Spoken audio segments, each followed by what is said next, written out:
किशोरी, मुझे जब जब ये ख्याल आता है कि ममता पराए घर जाने वाली है,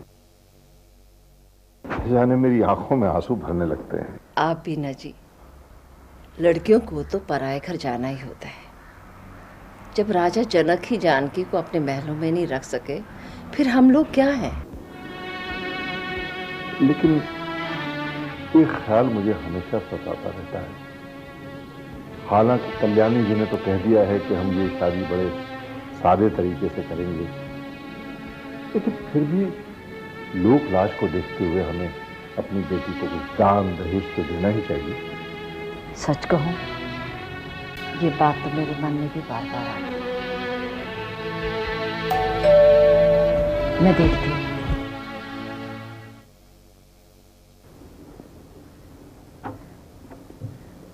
नमस्ते आंटी जी। नमस्ते। नमस्ते। शुक्ला सर हैं घर पे? हाँ, आइए ना, आइए। अरे वर्मा, मलिक, आप लोग आओ आओ भाई आओ।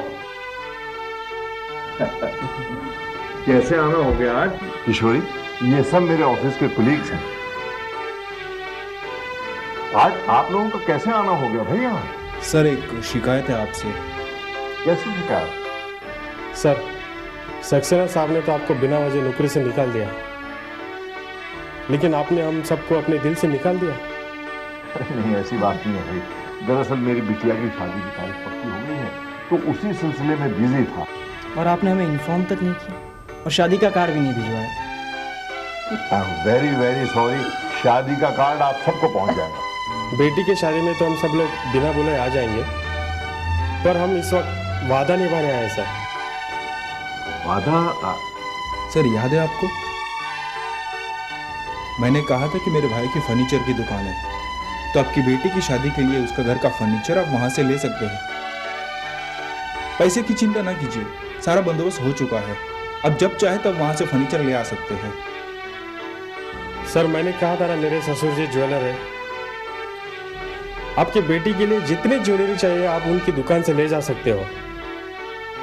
आप पैसे की चिंता मत कीजिए, मैंने ससुर जी से बात कर ली है।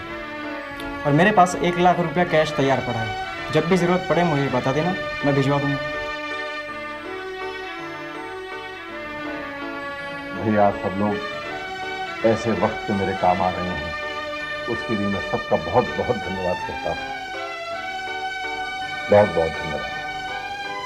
सर, ममता की शादी हम बहुत धूमधाम से करेंगे। हाँ, बिल्कुल धूमधाम से होगी, बिल्कुल। चलो आओ आओ, सही आओ सही। किशोरी, चाय वाय का प्रबंध करो। आओ आओ। कल्याणी देवी जी, आइए आइए आइए। नमस्ते। नमस्ते। कहिए, कैसे आना हुआ?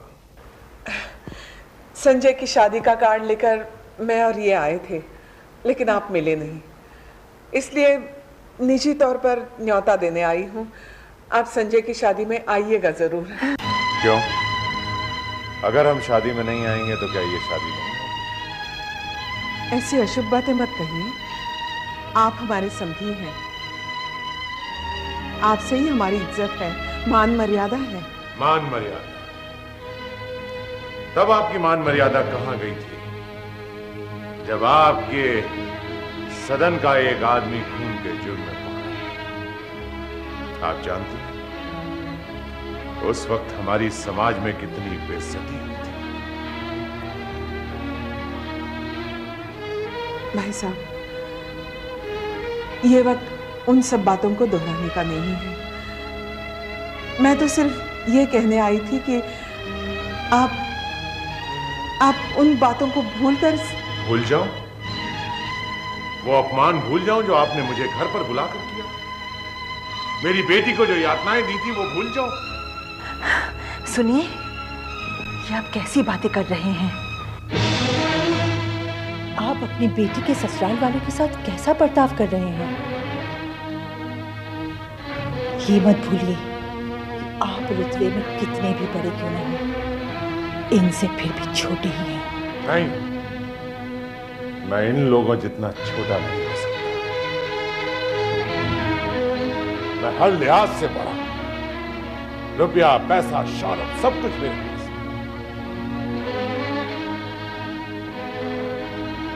और कल्याणी देवी जी, एक बात और ध्यान से सुन लीजिए। मैंने अपनी बेटी आपके घर में ब्याही, राकेश नाथ की बेटी आपके घर की बहू बनी। इससे समाज में आपका मान सम्मान बढ़ा, वरना समाज में आपको जानता ही कौन था। और हाँ, हमारी बेटी और आपकी बड़ी बहू इस शादी में शामिल नहीं होगी। ऐसा मत कहिए भाई साहब। हमारी बड़ी बहू शादी में नहीं होगी तो समाज में हमारी बदनामी होगी। यही तो हम चाहते हैं।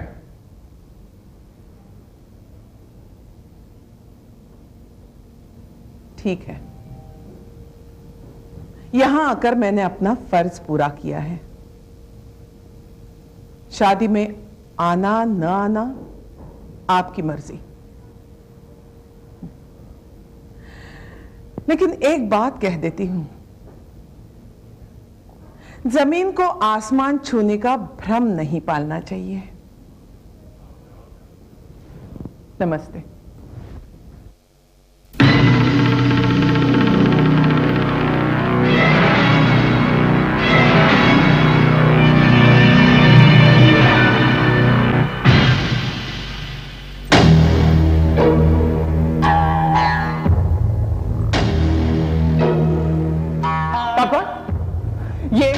अजय की माँ यहाँ क्यों आई थी? बेटा, ये अजय की माँ तुम्हारी सास भी है। जानती हूँ, और ये भी जानती हूँ कि सास को माँ का दर्जा दिया जाता है। सास को सिर्फ माँ का दर्जा नहीं दिया जाता, उसे उसकी बहू माँ की तरह मानती भी है। जिस औरत को माँ होने का मतलब नहीं मालूम ना, उस औरत को मैं कभी माँ का दर्जा नहीं दे सकती। बेटा, तुम भी तो एक माँ हो। क्या तुम माँ होने का मतलब आज तक समझ पाई हो? कुछ नहीं समझी हो तुम। माँ तो वो होती है जो औलाद के बिना एक पल भी नहीं रह सकती, और तुम? शशि, नेहा को लेकर कल्पना को ताना मारने की जरूरत नहीं है। मेरी बच्ची जो भी कर रही है, एक अच्छी और सच्ची माँ होने के नाते कर रही है। आपने इसे इस तरह बहका दिया है कि... क्या बहका दिया मैंने? हाँ, क्या बहका दिया मैंने अपनी बच्ची को? कौन सी गलत एडवाइस दी है मैंने इसे? मैं तो इसे अपनी जिंदगी की लड़ाई लड़ना सिखा रहा हूं। गलत कह रहे हैं आप इसे समझा नहीं रहे हैं, बल्कि जीवन के प्रति उलझा रहे हैं। देखो कल्पना, तुम मेरी बेटी हो और एक बेटी की माँ भी हो। मैं नेहा को सामने रखकर ये तुमसे कह रही हूँ कि जब नेहा की शादी होगी ना, तब तुम्हारी इसी तालीम से वो अपने ससुराल में, अपने सास ससुर से, अपने पति से, अपने घर संसार से... लगता है कल्याणी देवी के आने से तुम ज्यादा एक्साइटेड हो गई हो। लेकिन एक बात और ध्यान से सुन लो, शकील की रिहाई की एक ऐसी सच्चाई मेरे हाथ में लगी है जिसे मैं सारी दुनिया के सामने जाहिर कर दूंगा। जयराम काका, क्या कर रहे हैं? जो सामान जहां जहां जाना है उसकी लिस्ट बना रहा हूँ। अच्छा, अपने सारे डीलर्स तो वही है ना, कोई बदलाव तो नहीं आया? नहीं, कोई बदलाव नहीं है, वैसे के वैसे ही है सब कुछ। पर वो तुम्हारे साथ जो हादसा हुआ था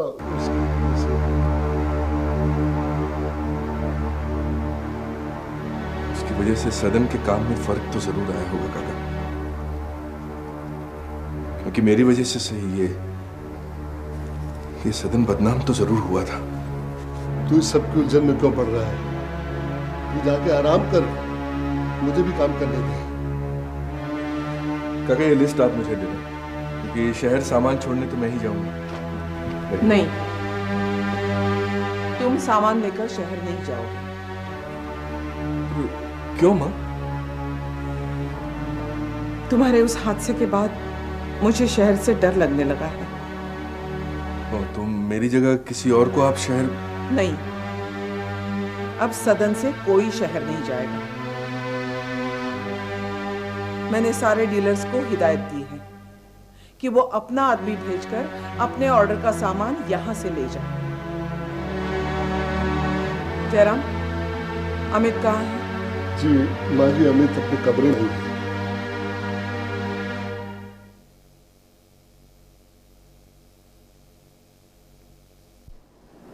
मैं तो आपसे हर रोज मिलना चाहती हूँ, पर आप ही बात बात पर नाराज हो जाते हैं। क्या करूं श्वेता जी, मेरा तो नेचर ही ऐसा है, कुछ अच्छा ही नहीं लगता। एक बात पूछूं? हाँ पूछिए। आप जो अपने आप से, सारी दुनिया से इस कदर परेशान रहते हैं, आखिर उसकी वजह क्या है? जरूरी तो नहीं कि हर बात की कोई वजह हो। बेवजह तो कोई बात नहीं हो सकती अमित जी।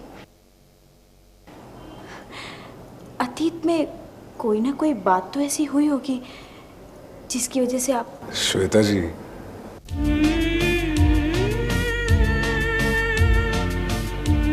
आप मुझ में इतना ज्यादा इंटरेस्ट क्यों ले रही हैं? मैं ही नहीं, इस सदन का हर मेंबर आप में इंटरेस्टेड है, क्योंकि तुम हम सबको बहुत अच्छे लगते हो।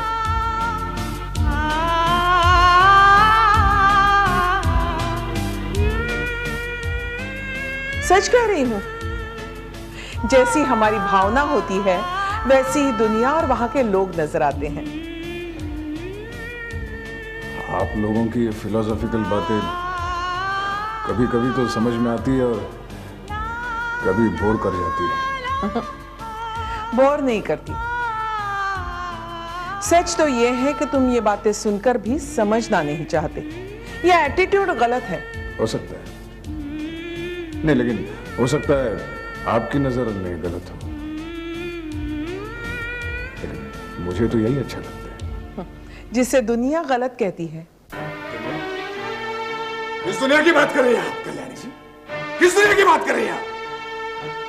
आप और आपके सदन का हर आदमी सच्चाई से दूर रहकर ख्वाबों की दुनिया में खोया रहता है। हकीकत की जमीन पर यह दुनिया कैसी है आपसे बेहतर मैं जानता हूं कल्याणी जी, इसलिए बेहतर होगा कि आप दोनों यहां से चली जाएं। चली जाए यहां से। देखिए अमित जी, आप फिर से वही कर रहे हैं जिसके लिए आपको बाद में पछताना पड़ता है। सुना नहीं तुमने? चले जाओ यहां से, कुछ नहीं सुन रहा तुम्हारा। Get lost!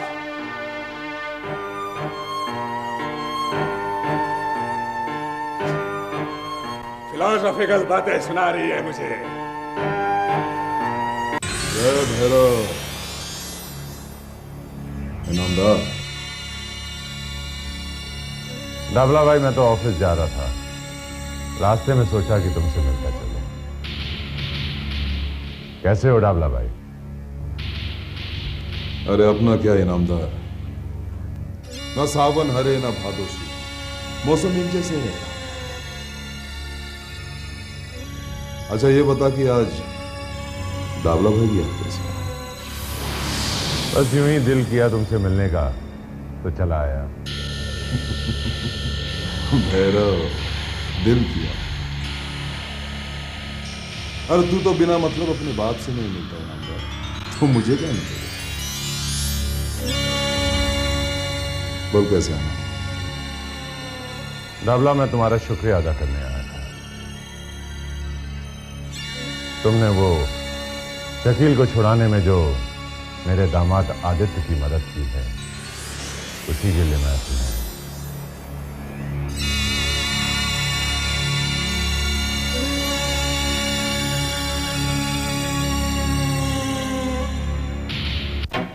मेरे और तुम्हारे बीच जो डीलिंग हुई थी, उसके बारे में तुमने किसी को कुछ बताया? वैसे भी इस डील के बारे में कोई नहीं जानता। इस डील के बारे में वही जानता है जो ये जानता है। सच कह रहे हो? भैरव की सौगंध। तो फिर ये सारी बातें मेरे बड़े भाई के ससुर राकेश नाथ को कैसे पता चला?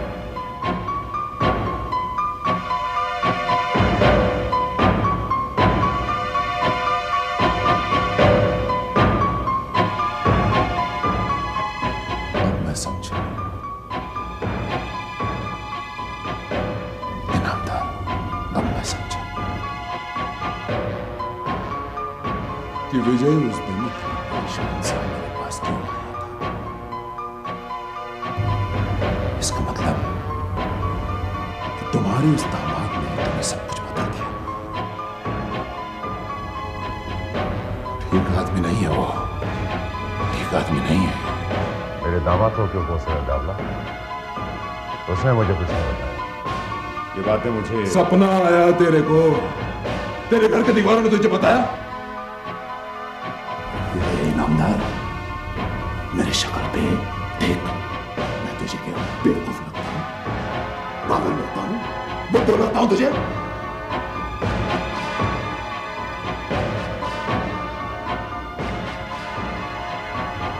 बाबला भाई नाम है मेरा इनामदार। उड़ते पंछी के पर गिनता हूं। वैसे तो मैंने शकील के मामले में विजय की कोई मदद नहीं की, और अगर की है तो ये बात तेरे दामाद के अलावा और कोई नहीं जानता। अबला भाई अब इस बात को इतना सीरियसली नहीं, ये बात मुझे कहीं से भी पता चली, इससे तुम्हें क्या फर्क पड़ता? और फिर ऐसी बातें कुछ भी नहीं होती। गलत गलत इनामदार,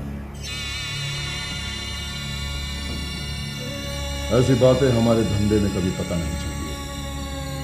वो आदमी के साथ ही दफन हो जाती। कर मैं उस वकील से बाद में बात करूंगा, पहले तू अपनी बात पूरी कर। तो तू यहां मेरा शुक्रिया अदा कर। आगे बोल। दावला, मैं तुमसे एक धंधे की बात करने आया। मैं तुम्हें मुंहमांगी रकम दूंगा अगर तुम चौधरी खानदान के सामने से इतना कह दो कि इस मामले में तुमने विजय की मदद की। बस।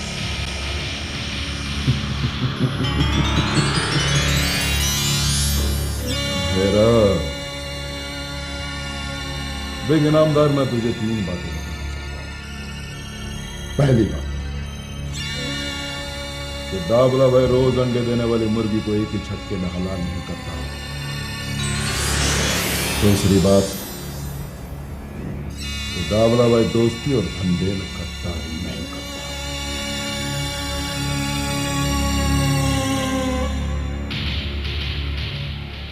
और तीसरी बात इनामदार कि इस वक्त मेरे घर का दरवाजा तेरा इंतजार कर रहा है, तो अब यहां से जा सकता है। जय भैरव।